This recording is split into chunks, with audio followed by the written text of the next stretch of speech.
prendre la parole rapidement pour vous présenter ce qu'est la mêlée. Alors moi, je m'appelle Quentin Richard, je fais partie de l'équipe de la mêlée sur la partie entrepreneuriat. Entrepreneuriat qui en fait est sur la partie accompagnement de projet au travers de deux incubateurs qu'on gère, le Starter qu'on gère depuis 5 ans maintenant, et un petit nouveau qui s'appelle la Green Tech Verte qu'on gère en collaboration avec Météo France et le ministère de la Transition écologique et solidaire. Aujourd'hui, donc, petit format pour vous présenter donc, avec Med6, donc en collaboration avec Med6, sur un thème forcément d'actualité avec cette période de confinement. Donc, tout ce qui peut être outils collaboratifs, et notamment cette période de confinement, comme vous avez pu tous le constater, voilà, ça rabat les cartes en fait, sur notre façon de travailler, ça va ouvrir sur des possibilités, sur des outils de collaboration extérieure. Anthony, je te laisse prendre la main du coup sur la partie présentation. Merci Quentin, bonjour à tous. Pour ceux qui êtes pour la première fois sur Microsoft Teams, merci d'être là. C'est un peu le principe de base d'un système de conférence en ligne, de réunion en ligne. Vous devriez normalement voir le partage de mon écran ainsi que la vidéo. Bonjour. Donc n'hésitez pas à interagir avec nous. Alors peut-être, puisqu'on est un peu nombreux dans un premier temps, via le chat qui est sur le côté, qui vous permet de poser des questions. Si vous ne l'avez pas, vous avez les petits 3 boutons qui apparaissent au niveau de la caméra, du micro, et il y a des 3 petits points qui vous permettent d'adresser sur la partie messagerie, donc la petite bulle avec du texte. Donc là, si vous pouvez juste dire un petit bonjour, savoir si vous comprenez ce que je vous dis, pour qu'on puisse avancer sur le sujet. Bonjour, je vois que ça marche. Et qu'on puisse voir un peu comment travailler le sujet. Donc, merci d'être là. L'idée aujourd'hui, c'est d'aborder un petit peu la démarche de choix des outils collaboratifs, qu'on échange avec vous sur nos retours d'expérience, sur la mise en œuvre de tels événements. Alors, c'est vrai qu'on a l'habitude, nous, de mettre en place des outils collaboratifs, je dirais, dans des situations classiques de travail orienté ou des projets orientés sur le télétravail, sur le nomadisme, sur la mobilité. Et on a l'habitude de faire une démarche d'accompagnement autour de cette mise en œuvre qui est orientée sur un mode projet. Là, l'idée, c'est de vous faire un petit parcours de ce qui est absolument nécessaire de mettre en œuvre, ou en tous les cas, ce qui est notre vision d'une solution à minima pour bien travailler ensemble et autour d'outils collaboratifs qui sont efficaces, mais sur lesquels il faut faire un petit peu attention à ne pas mettre tout en œuvre d'un seul coup. Puisque on vit une période un petit peu compliquée quand même. Donc j'ai retenu 2 phrases, on a retenu avec Samir 2 phrases qui sont intéressantes peut-être à garder à l'esprit. C'est que on vit actuellement une grande crise, c'est vrai que c'est assez inédit, on a encore des chiffres qui tombent ce matin sur une récession sans égale depuis 1945. Mais il y a aussi des grands changements qui peuvent être tirés de ces grandes crises, notamment le télétravail. C'est vrai que pour beaucoup d'entre nous, le télétravail était plus ou moins forcé par rapport à des secteurs d'activité. Des secteurs d'activité se prêtent mieux que d'autres au télétravail. Il y en a pour qui ça ne se prête pas du tout, il y en a pour qui ça se prête également. Mais on va voir que les solutions collaboratives peuvent aussi, peut-être pas 24 heures sur 24 ou 7 jours sur 7 ou aux heures travaillées, correspondre à tous les besoins de tous les collaborateurs d'une société, de tous les secteurs possibles. Mais c'est vrai que ça peut être intéressant de le voir comme étant quelque chose, un passage obligé désormais, que ce n'est plus seulement une option pour suivre 1 ou 2 jours par semaine, mais que ça peut être aussi une option pour vivre ou travailler mieux ensemble de manière cohérente quand cette période un petit peu compliquée sera terminée. Télétravail, qui dit télétravail dit travail à la maison. Je sais que c'est tout bête, mais il faut vraiment en avoir conscience. Et le premier impact, le premier élément que vous avez dû tous vivre, mais il faut bien comprendre que toutes vos équipes l'ont vécu, c'est de trouver son nouvel espace de travail. On n'est plus au bureau. Maintenant, est-ce qu'on doit être forcément dans le salon? Est-ce qu'on doit forcément être dans une chambre? Est-ce qu'on doit forcément être dans des endroits un petit peu exigus?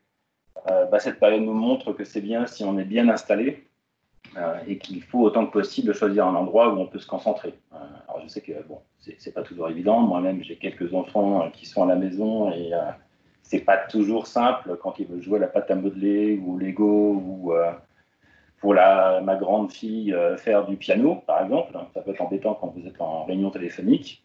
Mais l'idée, c'est vraiment ça, c'est d'essayer de trouver un endroit sur lequel vous pouvez vous concentrer et sur lequel vous pouvez être à l'aise et travailler correctement. Un des points aussi qu'il faut mentionner, c'est que quand vous êtes en réunion vidéo, ce qu'on est en ce moment, il faut aussi s'assurer que le fond qui est derrière vous, donc ici, ne perturbe pas la personne qui vous parle. Donc, c'est vrai qu'il y a d'autres solutions collaboratives qui vous permettent d'avoir des fonds virtuels avec des îles et des Bahamas et puis du ski ou le chien qui passe. Là, l'idée, c'est d'essayer de flouter et de trouver un fond qui permette que la personne se concentre sur ce que vous avez à dire et pas forcément sur ce qui se passe derrière. Donc là, par exemple, si je prends l'exemple de Microsoft Teams, pour le moment, on a cette solution de floutage que j'active maintenant, qui est assez efficace et qui permet effectivement que les gens se concentrent mieux sur ce que j'ai à dire, ou en tous les cas qu'on échange de manière plus simple, en tous les cas de manière plus concentrée. Bon, je vais revenir sur un flou normal. Donc l'idée, c'est vraiment de faire ces points-là et de faire un peu le travail autour de ça. Ce qui est aussi important, c'est de communiquer beaucoup plus souvent. On parle, quand on est en situation de confinement, qu'il faut appeler les grands-parents, qu'il faut appeler les parents, qu'il faut leur donner des nouvelles, qu'il faut échanger avec eux, qu'il faut communiquer. C'est aussi vrai avec vos collègues. Le rythme de travail est forcément différent de personne en personne. Une fois de plus, si on reprend l'exemple d'enfants qui sont plus ou moins demandeurs à des heures différentes, on n'est pas toujours disponible devant son écran, on n'est pas toujours en train de faire du télétravail. On y reviendra tout à l'heure, mais ce n'est pas parce qu'on télétravaille qu'on doit télétravailler 24 heures sur 24, on est tous conscients. Mais l'idée, c'est vraiment d'essayer de communiquer au-delà de la simple présence et de ce que vous êtes en train de faire. C'est aussi de communiquer les périodes sur lesquelles vous serez moins disponible. Donc, vous avez les notions de statut qui existent, qui sont disponibles. Donc, vous n'êtes pas là, vous êtes disponible, vous n'êtes pas disponible, vous êtes en réunion, on ne doit pas vous déranger. C'est un premier élément, mais aussi n'hésitez pas, soit par le chat, soit par la communication instantanée, ou soit par votre statut dans les réunions et dans l'outil de collaboration, d'indiquer dans quel état vous êtes en termes de disponibilité. Je pense que c'est important et ça permet aux autres de mieux communiquer, de ne pas être frustrés s'ils essaient de vous joindre et d'avoir au moins une information en disant je ne comprends pas, il est vert, donc il est disponible et il ne me répond jamais. Donc ça peut être aussi quelque chose d'important à mentionner. Samia, il y a des questions sur le fait qu'il ne voit que les slides des personnes et pas que la vidéo. Si tu peux juste les guider, ce serait sympathique. Merci. Je l'ai évoqué tout à l'heure, mais conserver le rythme entre vie professionnelle et vie privée, c'est indispensable. Il faut vraiment avoir des phases qui sont importantes. Le rythme, là, il est très parisien, de métro, boulot, dodo habituel s'adapte moins. En région, on est plus en train de prendre sa voiture ou les transports en commun pour aller au bureau et de repartir ensuite. Mais je ne sais pas si vous l'avez déjà vécu, mais il est assez compliqué de se déconnecter quand on est en télétravail. Je ne sais pas si c'est psychologiquement on se sent redevable ou si c'est parce que tout simplement on se dit qu'il y a plein de choses à faire et que de toute façon on est à 20 secondes de la sortie de son bureau par rapport à rentrer dans sa vie privée. Et il faut vraiment le faire et c'est vraiment très important. Là aussi, les outils comme Microsoft Teams vous permettent d'aider, puisqu'on peut mettre des plages sur lesquelles on n'est pas disponible. Donc là aussi, ça peut être assez intéressant de garder ça. Et puis, des notions de bon sens. Faire des pauses. Pour ceux qui fument, c'est plus pratique, c'est plus facile parce qu'ils peuvent sortir pour fumer. Ceux qui ne fument pas, il faut penser à s'hydrater, aller prendre des cafés. Les pauses café que vous faisiez au bureau, faites-les aussi. Ça peut être le moyen aussi d'en profiter, la pause café ou la pause boisson pour appeler quelqu'un au niveau privé, par exemple, et faire une pause de 5-10 minutes. Mais c'est important de se garder du temps pour vous et puis de se permettre de s'extirper à des heures données. Alors, celle-ci, c'est peut-être un bon point, mais là, on fait un 5 à 7. Donc, normalement, 5 à 7, si vous deviez être un 5 à 7 de la mêlée, vous devriez partir du bureau vers 5h moins le quart ou 4h30. L'idée, c'est de faire la même chose. Faites-vous des rendez-vous de soir, comme ça vous vous obligez à sortir de votre télétravail. Et puis le dernier point, on y vient tout de suite, c'est utiliser les réunions en ligne. Alors quelque chose qu'on fait, nous, au niveau de Med6, qui est assez agréable, c'est qu'on fait des salles de réunion virtuelles qui sont toujours ouvertes. Donc si les gens veulent échanger, ils se connectent, ils se parlent.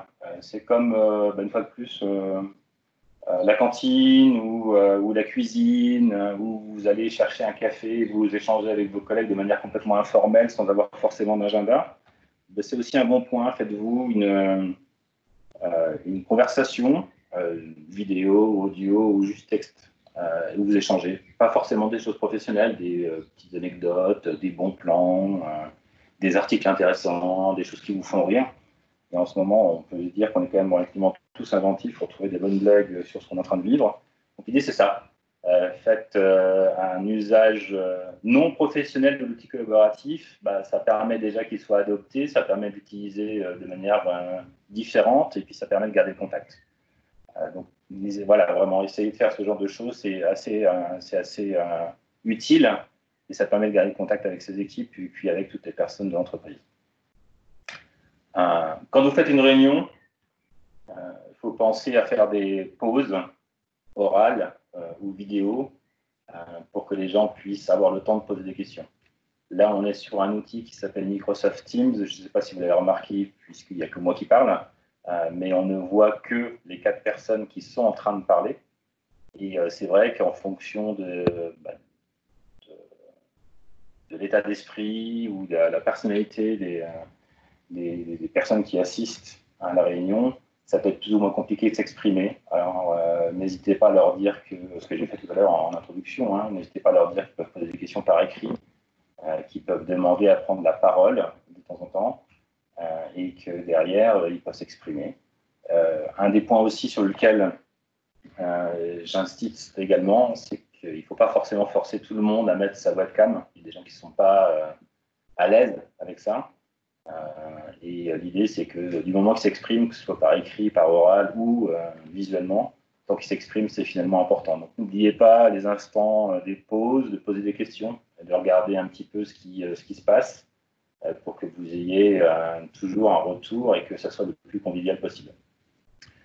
On parle de Microsoft Teams. À l'heure où on parle, il y a des applications, des fonctionnalités nouvelles qui arrivent, notamment, par exemple, une petite main que vous allez avoir en bas à droite qui vous permettent de poser une question, ou en tous les cas d'attirer l'attention de la personne qui parle pour que justement ce soit plus facile à gérer au quotidien. Donc voilà, quelques exemples évidents. Maintenant, ce qui est aussi intéressant, c'est de voir ce qu'on peut utiliser comme solution. Il y en a beaucoup qui existent sur le marché. J'en ai cité quelques-unes, mais elles sont vraiment nécessaires maintenant. Il y a vraiment des solutions qui existent. Ça apporte un vrai confort et c'est le seul moyen finalement assez efficace de pouvoir échanger avec ses collègues, puisque l'email ne suffit pas. Et tous les autres moyens de communication sont un petit peu compliqués. Le téléphone, c'est très compliqué. L'email est forcément asynchrone, donc n'aide pas du tout à gagner en productivité, en tous les cas en confort de communication. Et puis le côté social sur l'email est assez compliqué, puisque lire les émotions sur un email est toujours très difficile à lire en tous les cas. Donc voilà, ce que j'ai dit, c'est que par rapport au secteur d'activité, c'est évidemment garder le contact au sein de l'entreprise. Ça, c'est un point sur lequel les outils collaboratifs sont toujours mis en avant. Ne pas oublier que les solutions dont on parle, et en tous les cas, Microsoft Teams permet aussi d'inviter vos partenaires, vos fournisseurs, vos clients, mais n'importe qui. Vous pouvez très bien avoir un canal de communication auprès de vos fournisseurs sur lequel ils peuvent s'abonner, sur lequel vous donnez de vos nouvelles. On parle beaucoup de magasins sur lesquels il y a des drives, notamment. Là, c'est très grand public. Mais pour vous aussi, si vous organisez des heures d'ouverture où les personnes viennent chercher, je ne sais pas moi, des fournitures ou un matériel particulier ou un service particulier, vous pouvez très bien ouvrir un canal sur lequel ils vont avoir les informations. Donc, maintenir la qualité de service, c'est évidemment important. Garder aussi une communication au-delà de l'entreprise peut être assez intéressant. Deuxième point, nous on va parler là principalement de Microsoft Teams parce que c'est l'expertise que l'on a, donc c'est pas pour ça qu'on dit que les autres plateformes sont pas bonnes. Vous en avez quelques-unes qui sont connues, malheureusement elles sont assez souvent anglo-saxonnes. Je sais qu'il y a d'autres solutions qui existent pour des ETI qui sont d'origine française. Mais ce qui est intéressant, c'est de voir qu'il y a énormément de fonctionnalités autour de ces plateformes et que vous pouvez, au-delà du chat, de la conversation instantanée, au-delà de l'audio, au-delà de la vidéo, ces solutions permettent l'échange de fichiers, la collaboration sur le même fichier, faire la gestion de projet, faire des sondages, récolter de l'information. Il y a énormément de choses qu'on est capable de faire avec ces outils-là et ça vous permet peut-être d'aborder cet espace disponible pendant ce confinement, cette nouvelle fonctionnalité que vous voulez mettre en place au niveau de vos équipes, de la pérenniser ensuite pour en garder les meilleurs usages et puis en garder finalement un bon souvenir, en tous les cas, pour l'usage de cette solution. Dernier point, tous ces acteurs que j'ai mentionnés au-dessus ont des versions gratuites, plus ou moins limitées, plus ou moins fonctionnelles, mais en tous les cas, pendant toute la période de confinement, vous avez la capacité d'ouvrir ces solutions-là, de les tester et de le faire de manière gratuite. Donc, ces éditeurs ont fait partie de l'effort en proposant leurs solutions de manière gratuite au plus grand nombre. Ça puisse être pour une école, c'est ce que j'ai fait pour le lycée de mon fils, par exemple, mais ça peut être pour vous, pour votre entreprise, ou pour votre groupe, ou votre association, ou votre plus, une école. Il y a énormément de choses qui sont possibles, au-delà du simple programme classique commercial qu'ils peuvent proposer.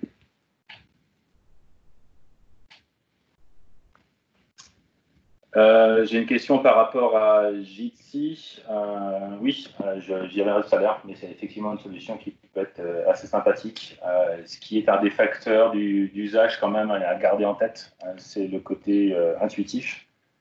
Donc ça aussi, c'est des exemples qu'il faut voir avec vos équipes. Hein. Vous avez la possibilité par rapport à d'autres solutions, comme je le disais, de les ouvrir, de les tester.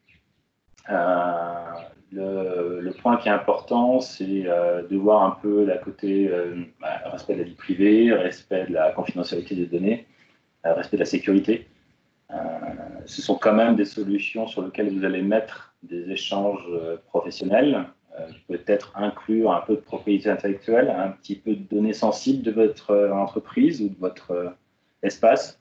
Donc, si c'est ce type-là d'information et d'échange que vous voulez avoir en termes d'outils collaboratifs, je serais quand même enclin à trouver des solutions qui garantissent le respect, une fois de plus, de la sécurité, de la confidentialité et du respect de la vie privée.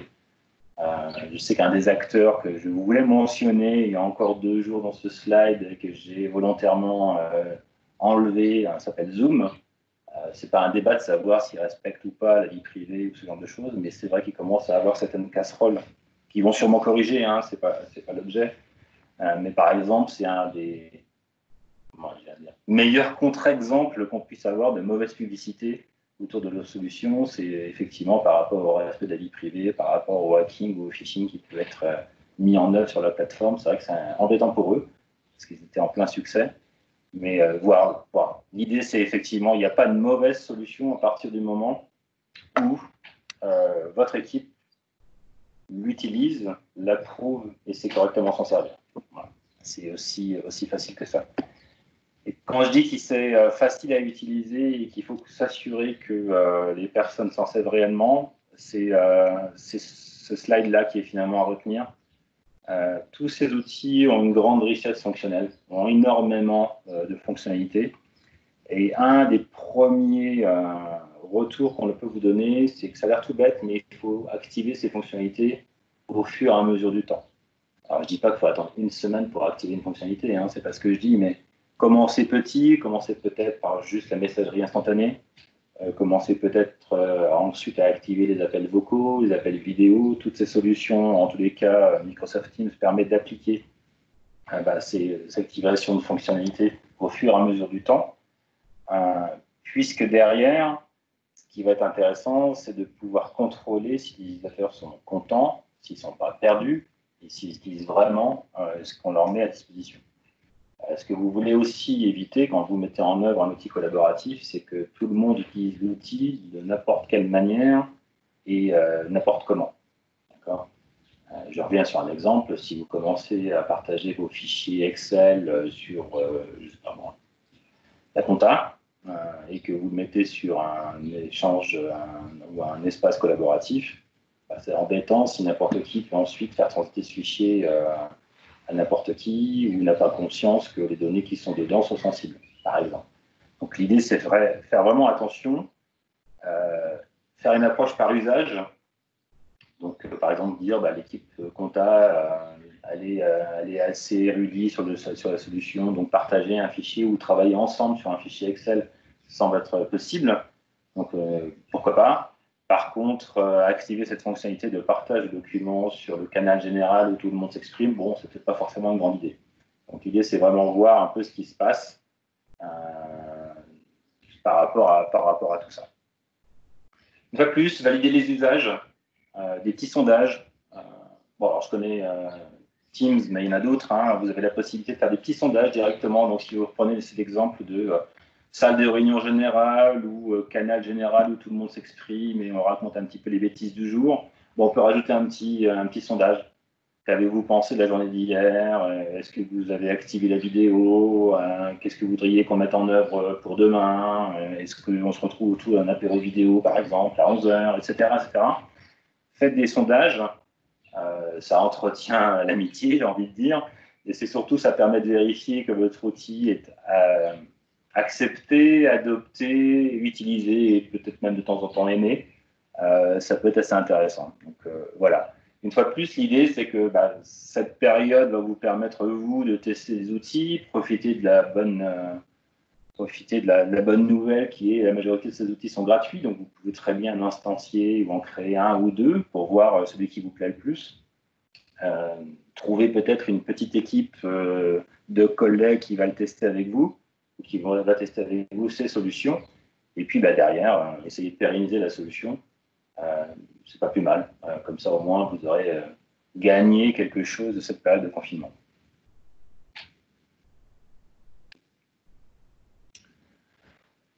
Ce que je disais, c'est que vous avez quelque chose qui est normalement une approche d'accompagnement au changement. On vit un changement massif dans nos habitudes à l'heure actuelle. Depuis, je ne sais même plus le nombre de jours, 21, 22 jours, 23 jours, je ne sais même plus le nombre de jours qui constitue la période de confinement. Mais bon, un certain nombre de jours, nous sommes dans un changement massif de nos habitudes. Et normalement, un accompagnement au changement est un vrai sujet, puisque ce n'est pas un projet informatique, un outil collaboratif, puisque la majorité de ces outils sont disponibles sur Internet, dans le nuage, comme on dit.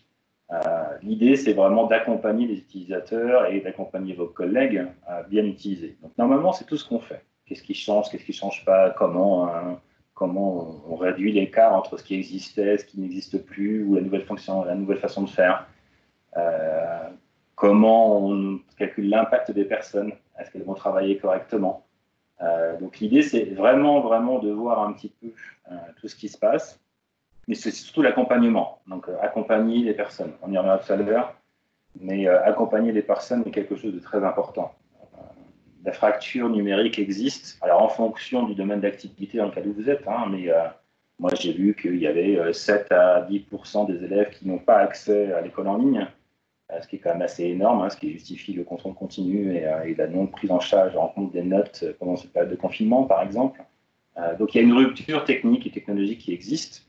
Ça, on n'a pas du tout Internet, on n'a pas du tout l'ordinateur, donc du coup, comment on fait pour utiliser une solution comme Teams? Bon, c'est très très bien, mais en fait, il n'y a pas de solution. Si, la solution, c'est peut-être le smartphone.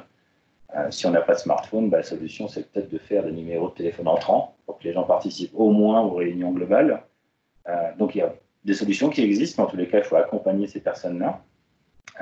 L'idée aussi, c'est surtout de mobiliser les bonnes personnes pour que la démarche d'usage de cet outil soit intéressante.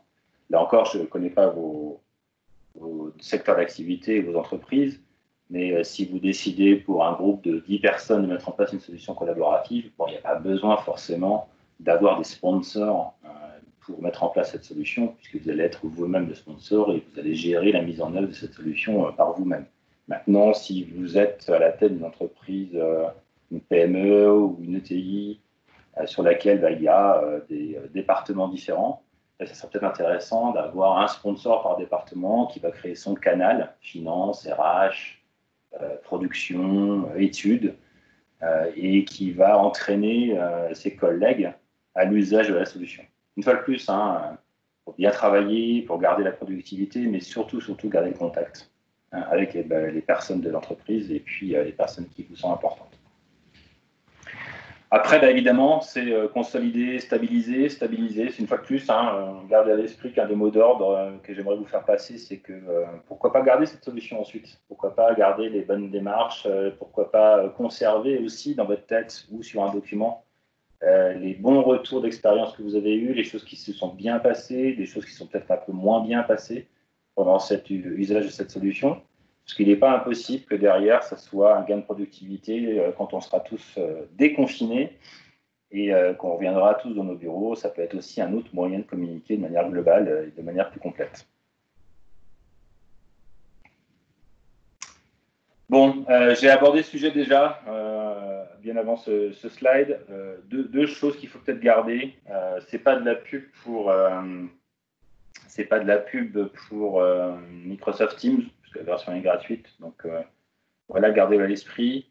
Mais les raisons qui nous poussent à vous conseiller plutôt cette solution Microsoft Teams, c'est son côté intuitif. Alors, malgré les questions qui sont sur le côté, il y a normalement une facilité d'usage qui est assez sympathique, notamment parce que tous ceux qui connaissent Skype sont un tout petit peu habitués à Microsoft Teams.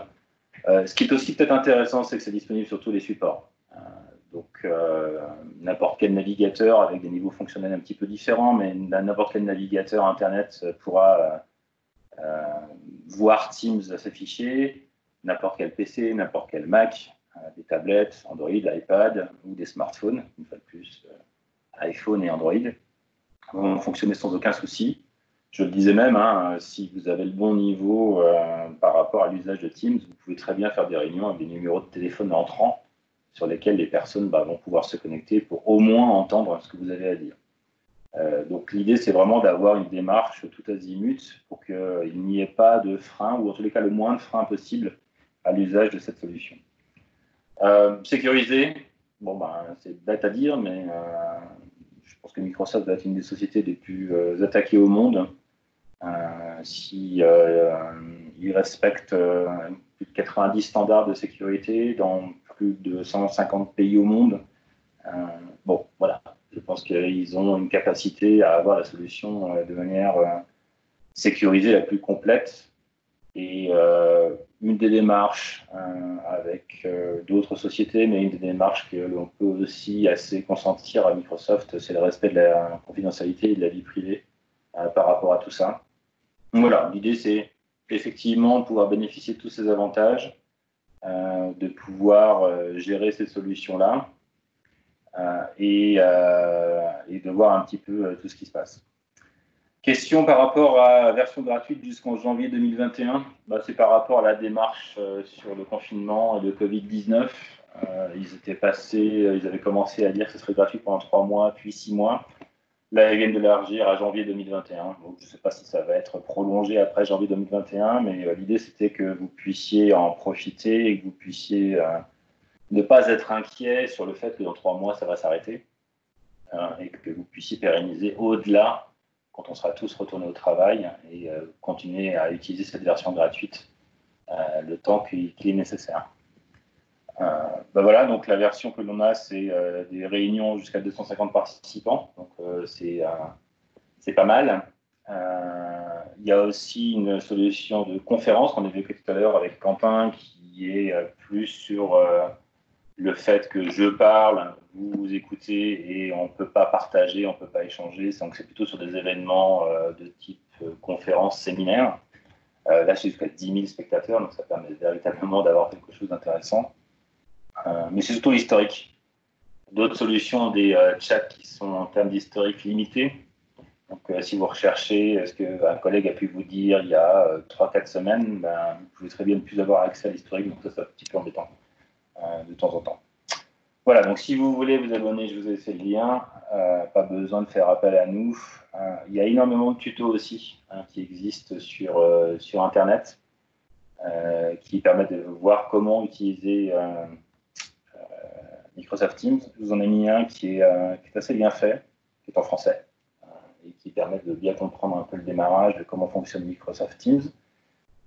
Il y en a aussi beaucoup, et c'est aussi un de mes conseils, c'est que si vous décidez d'utiliser une solution, n'importe quelle solution collaborative, dans le canal principal que vous allez créer, sur lequel tout le monde va pouvoir communiquer, n'hésitez pas à mettre des tutos, n'hésitez pas à mettre des vidéos YouTube, n'hésitez pas à mettre des blogs en français sur comment on utilise au mieux cette solution. Comme ça, les gens vont s'auto-former et vont aller chercher des informations. Et aussi, un des grands points, c'est que ça vous évitera de répondre à toutes les questions de tout le monde. Donc, s'il y a des tutos déjà bien faits que vous trouvez sympas, n'hésitez pas à les publier. Ça permettra à tout le monde d'accélérer son adoption de la solution.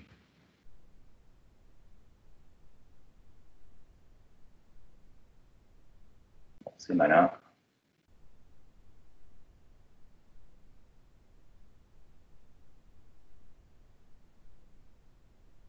Petite manip, mauvaise manip de mon côté. J'espère que vous avez de nouveau mon écran. Je vais juste me dire si vous voyez mon écran. Si oui, non. Oui, on le voit. Super, merci. Bon, une fois que vous avez trouvé votre solution, comment le faire? Quelques étapes indispensables. Bon, une fois de plus, hein, on met Teams dans ces slides-là, mais ça peut être n'importe quelle solution qu'on a mentionnée par ailleurs. Pensez à l'avenir quand vous nommez vos réunions, vos espaces de communication. Ne mettez pas test 1, test 2, test 3. L'idée, c'est que quand vous allez mettre en place la solution, on va commencer à garder par le nom de la société générale, ou les ressources, ou le projet, ou les départements. Donc là, c'est assez intéressant de le mentionner. Sur Teams, vous avez des notions d'onglets qui vous permettent de partager des documents importants. Donc là, ça peut être, je ne sais pas moi, les règles de sécurité, ou les règles de confinement, ou un rappel sur les règles de l'entreprise, ou les règles du télétravail en général, que vous mettiez tous les documents importants pour que tout le monde puisse y accéder. C'est peut-être là où je mettrai mes liens vers des vidéos YouTube pour bien comprendre comment on utilise le produit, par exemple. Donc voilà, l'idée, c'est de voir un petit peu tout ça. N'hésitez pas à faire du partage d'écran aussi avec vos équipes. Donc, connectez-vous avec eux sur Teams et montrez-leur quelques fonctionnalités sympathiques que vous avez trouvées. C'est une découverte pour tout le monde, hein. Vous ne serez pas forcément celui qui sait. Donc aussi, gardez à l'esprit que d'autres personnes vont peut-être activer, en fonction de ce que vous leur avez laissé comme droit, des fonctionnalités qui peuvent être intéressantes, notamment le chat, par exemple, ou notamment des sondages. Vous pouvez très bien avoir ce genre de travaux par rapport à tout ça. Et puis voilà, c'est étendre progressivement les usages par rapport à des sujets et par rapport à des populations. Ok. Frédéric nous demande s'il y a des breakout rooms. Bon, l'idée, c'est vraiment ça. C'est ce que je disais tout à l'heure en introduction, c'est sur Teams, il n'y a pas forcément cette notion de breakout room, mais l'idée, c'est vraiment d'en créer un. Ce qu'on fait chez Med6, c'est qu'on crée une réunion qui dure la journée pour la journée. Donc l'idée, c'est que ça s'appelle Med6 8 avril 2020, et les gens se mettent dans cette réunion-là, puis on échange des choses. Alors ça peut être professionnel, ça peut être privé, ça peut être n'importe quoi, mais l'idée, c'est vraiment d'avoir cette notion de cantine, cuisine, salle de réunion ouverte, qui peuvent être tout à fait intéressantes et qui permettent à tout le monde de garder contact de manière informelle sans que ce soit forcément dicté par un sujet, par un horaire ou un agenda. Si je reviens à mon slide, c'est responsabiliser les équipes. Effectivement, donc en tous les cas sur Teams, vous avez la possibilité de déléguer l'administration à certaines personnes. Donc c'est pas parce que c'est vous qui avez trouvé la solution d'outil collaboratif que vous voulez mettre en œuvre que vous allez forcément être responsable de ce qui s'y trouve. Donc par exemple, si vous êtes du département marketing et vous créez un canal pour les ressources humaines, vous n'avez peut-être pas du tout envie de savoir ce qui s'y passe. Et l'idée, c'est de pouvoir déléguer cette activité aux responsables des ressources humaines, par exemple. Et ce qui est aussi intéressant, c'est que derrière, vous pouvez déléguer ou trouver le bon sponsor. Si je reprends mon exemple dans les ressources humaines, par exemple, pour que lui ou elle soit en charge de l'adoption et de cette solution dans ses équipes et que ça fasse un petit peu effet boule de neige. Donc, l'idée, c'est vraiment d'avoir quelque chose qui soit intéressant. Toujours identifier les utilisateurs qui ont peut-être le plus de soucis à utiliser la solution, pareil par des sondages ou par le fait que vous les voyez très peu interagir sur la solution, essayez de voir peut-être en conversation personnalisée si ils ont des points d'attention à être traités. Et puis voilà, ne pas se décourager. Il y a forcément un enthousiasme au début, les gens sont ravis d'utiliser cette solution. Échangent des bonnes blagues qu'ils ont trouvées sur Internet, des bonnes photos, échangent des choses qui sont intéressantes. Et puis, au fur et à mesure, il y a une petite base d'activité. Donc, l'idée, c'est de conserver cet outil, de conserver l'activité, relancer de temps en temps l'activité sur certains sujets, quand vous voyez que ça baisse un peu. Encore une fois, un outil collaboratif ne marche que si les gens collaborent ensemble et utilisent ensemble cet outil. Ce sera mon dernier point avant la séance de questions-réponses. Je l'ai déjà abordé. Juste une chose, faites quand même attention à ce que vous mettez sur cette solution, ou en tous les cas, faites attention à la solution que vous allez sélectionner quand vous allez la mettre en œuvre. Les gens ne se rendent pas forcément compte de la criticité des données qu'ils mettent, des échanges qu'ils ont, de la propriété intellectuelle qu'ils peuvent mettre sur ces plateformes-là. Donc faites attention à la sécurité, confidentialité, gouvernance.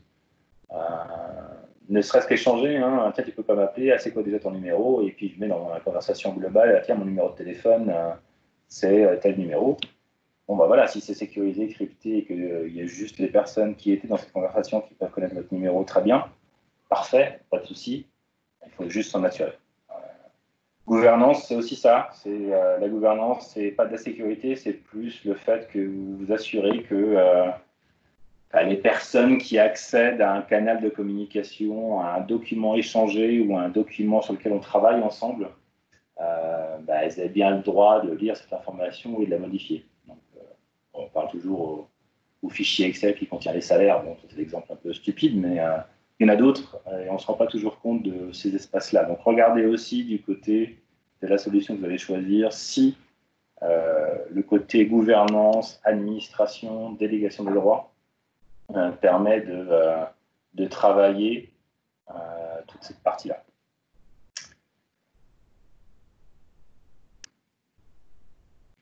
Bon, voilà, comme tous les projets, ça reste un petit projet. Trouver une solution d'outil collaboratif, ça reste un petit projet, mais les clés du succès sont relativement simples. C'est accompagner les personnes, anticiper les usages, essayer de piloter au mieux l'utilisation qui est faite de toutes ces solutions, toutes ces fonctionnalités. Le dernier point à récompenser, alors je sais que ça peut bête, mais il ne faut pas hésiter, surtout de nos jours, surtout en période de confinement, à dire qu'il y a quelqu'un qui a trouvé une solution sympa qui nous permet de travailler différemment sur telle solution ou que, je ne sais pas. N'hésitez pas à récompenser les personnes, à donner votre avis, à positiver un petit peu les démarches pour que ça soit dans cette période un petit peu compliquée, tout le monde se sent un peu seul, quelque chose qui soit reconnu. Je ne sais pas si vous avez des questions. Si vous avez des questions, n'hésitez pas sur la partie droite. Normalement, vous pouvez ouvrir. Je vous ai laissé l'accès à vos micros. Donc, si vous voulez vous exprimer à l'oral, n'hésitez pas. Si vous voulez activer vos webcams, n'hésitez pas. Mais il n'y a pas de problème pour qu'on puisse échanger. Ce que je voulais vous montrer peut-être, c'est mon Teams. Où je vous fasse une démo pendant que vous posez des questions. N'hésitez pas à me poser des questions et je vais partager mon Teams.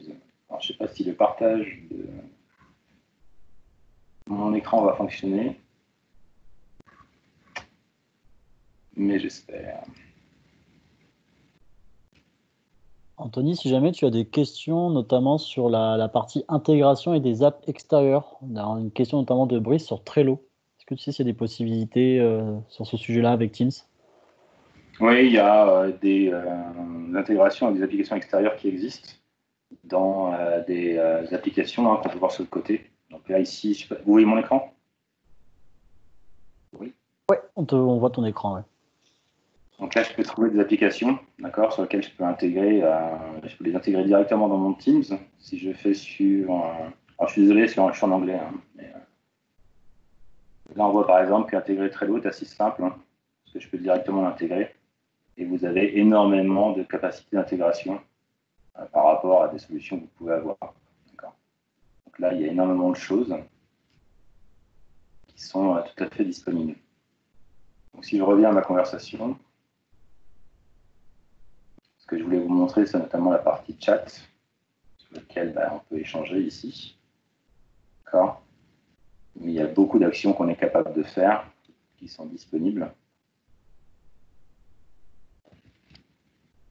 Et ici, je peux avoir en temps réel des fichiers sur lesquels je peux travailler et les chats sur lesquels je suis disponible en activité. Donc, j'ai accès à mon calendrier, j'ai accès à mes canaux, donc à mes équipes qui sont disponibles ici.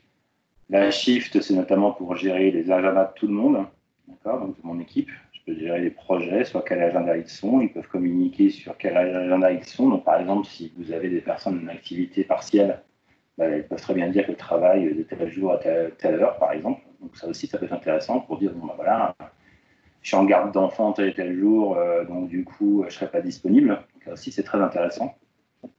Vous avez la possibilité de passer des appels, donc soit par le téléphone, en fonction de, soit par ce qu'on est en train de faire, par ordinateur. Donc ça aussi, c'est intéressant. Et puis, on peut partager des fichiers. Alors là, j'avoue que je n'ai pas regardé, donc ça se trouve, je vais peut-être tomber sur des fichiers qui ne sont pas visibles de tout le monde, mais l'idée, c'est que je ne veux pas le faire. Mais l'intérêt de Teams, peut-être que vous le verrez, c'est que vous n'avez pas besoin, par exemple, de Word pour éditer un document Word. Tout est possible par le web et tout est possible dans l'application Teams. Donc, non seulement vous avez un Word, un Excel, un PowerPoint et d'autres applications qui existent directement intégrées sans que vous ayez à installer l'application Office sur votre PC. D'ailleurs, vous pouvez le faire à partir de votre téléphone portable si vous le souhaitez aussi. Donc, il y a la partie « Moi, j'ai un document, je souhaite que les autres le regardent et me donnent leur avis. » Donc, l'intérêt, c'est qu'effectivement, pendant que je suis en train de partager un document, je peux échanger par conversation instantanée sur ce document-là. Mais peut-être encore plus fort, vous pouvez laisser les autres personnes interagir en temps réel sur le même document. Donc, une équipe peut partager sur un fichier de travail. Et l'idée, c'est d'avoir quelque chose qui soit complètement possible en termes de, on est tous sur un document PowerPoint.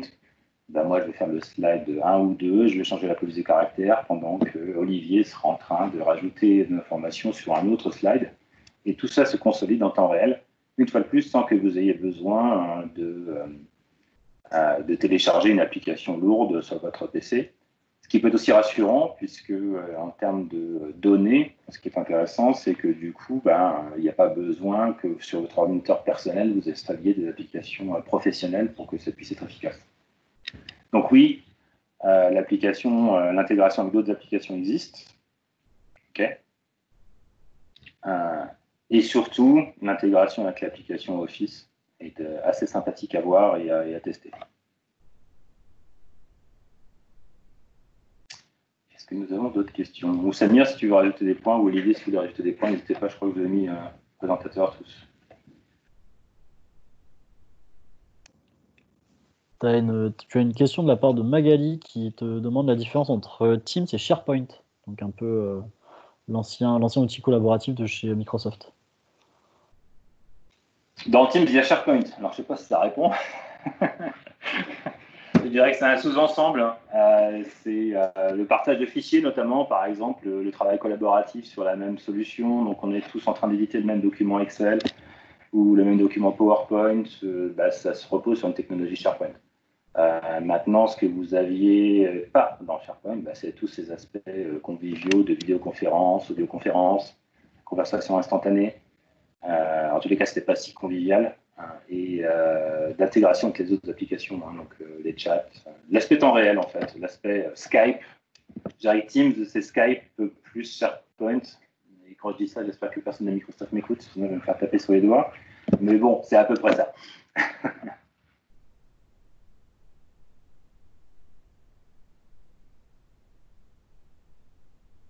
Alors, il y avait une autre question aussi de la part de Lydie, mais je ne pense pas très bien l'avoir comprise. Lydie, si vous pouvez reposer votre question. Ah, super, je vois qu'elle a reposé sa question, super. Vous êtes en contact avec des stagiaires de la plateforme Teams. Quelle démarche utiliser? Olivier, tu as des idées, puisque toi-même, tu es en contact avec des alternants et des stagiaires chez Med6 sur et comment utiliser Teams au mieux? Alors, je suis pas sûr de bien comprendre la question. L'idée, c'est vous deviez faire une formation en présentiel et du coup, vous allez le faire à distance, c'est bien ça? D'accord. Donc, en fait, vous allez vous organiser un peu comme la présentation de cet après-midi avec Anthony, hein.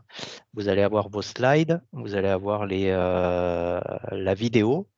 Alors, c'est sûr qu'à distance, les échanges ne seront pas aussi nombreux qu'en présentiel, mais vous allez pouvoir dérouler votre formation en utilisant la présentation de vos slides et de la vidéo, et ensuite échanger via le chat pour les questions, ou éventuellement permettre aux différents stagiaires de vous poser les questions à l'oral. Alors, 8 heures à distance, effectivement, c'est peut-être un peu long. Je pense qu'il faudra alléger les programmes, faire des pauses, éventuellement prévoir, je ne sais pas quel type de formation, mais prévoir des exercices dans lesquels les stagiaires vont travailler un peu de leur côté, vous serez en support, voilà, pour qu'il n'y ait pas 8 heures de monologue et de présentation de slides.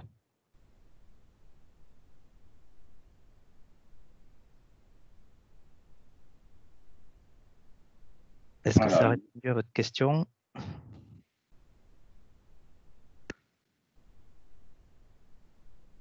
C'est adapter le déroulé, effectivement.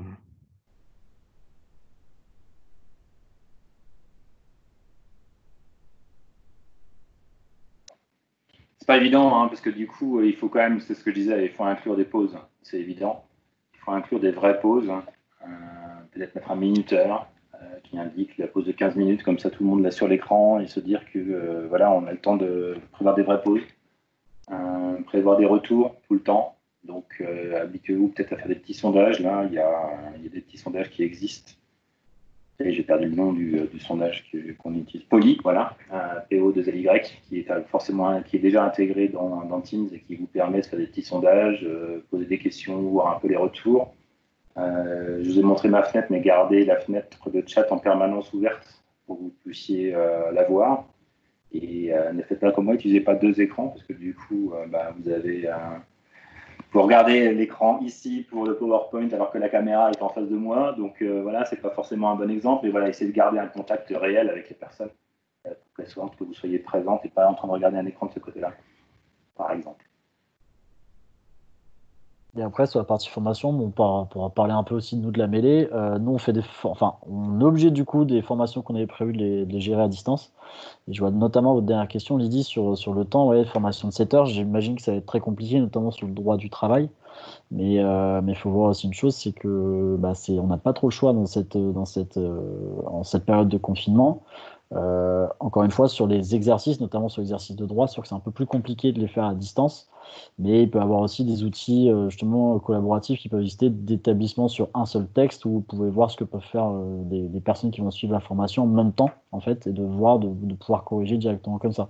C'est sûr que ça demande un temps de préparation, je pense, qui est plus grand qu'une formation en face à face, mais je pense que ça peut le faire quand même. Après, c'est sûr qu'il va falloir qu'ils vous donnent aussi des retours, parce que typiquement, nous, à la mêlée, on a eu pas mal de retours de personnes qui ont suivi les formations, et c'est comme ça aussi qu'on a pu améliorer le fonctionnement. C'est vrai que c'est un vrai challenge. Hein. On ne va pas l'amoindrir, il y a un vrai challenge par rapport à ça. Une journée entière face à un ordinateur, c'est pas facile.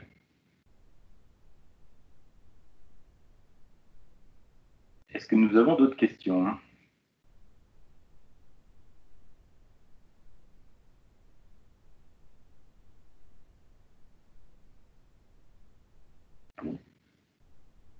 Je vais faire un petit... En tous les cas, on l'a vu, on a enregistré cette session. Alors, c'est une première hein, pour nous. Donc, on va voir un petit peu comment on va mettre à disposition cet enregistrement avec les conditions. On est disponible. Normalement, vous avez nos coordonnées. Mais je vais peut-être les remettre si vous souhaitez échanger un peu plus avec nous. Je vous mets mon adresse email. Si vous avez Teams, vous pouvez nous inviter directement sur un canal Teams. Hein. Donc, ça nous permet d'échanger en direct. Sinon, l'email fonctionnera. Donc, il n'y a pas de souci. Et Samir, si tu veux mettre ton... Voilà, je vais vous mettre les adresses email de tout le monde. Vous les aurez.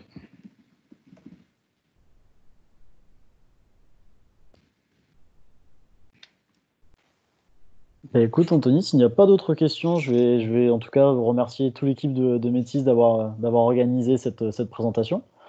Merci beaucoup à vous. Donc, j'ai vu qu'il y avait Samir, Olivier et toi, Anthony. Merci en tout cas.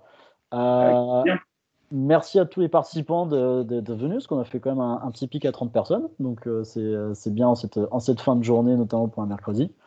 Encore une fois, n'hésitez pas à contacter l'équipe Métis si vous avez besoin d'informations, notamment sur Teams ou des intégrations possibles. J'ai vu qu'il y avait pas mal de questions qui étaient un peu plus précises sur des cas particuliers. Donc, n'hésitez pas, ils pourront être disponibles. Nous, si jamais vous êtes intéressé par d'autres 5 à 7, regardez les réseaux sociaux de la Mêlée, le site de la Mêlée, où vous pourrez retrouver les différents thèmes. Pour vous donner un ordre d'idée, lundi, on a commencé par du e-commerce. Hier, on avait sur l'inclusion numérique. Et là, donc aujourd'hui, c'est parti outils collaboratifs, mais il y en a d'autres qui vont continuer pendant cette semaine et la semaine prochaine. Donc, merci à tous d'avoir suivi cette petite présentation. Moi, je file très rapidement parce que je pense que ma batterie ne va pas tenir jusqu'à la fin de ma phrase. Merci encore une fois pour cette présentation, équipe de Métis, et puis peut-être un prochain événement pour tout le monde dans le chat. Merci Quentin, à bientôt. Merci beaucoup, au revoir. Au revoir. Au revoir.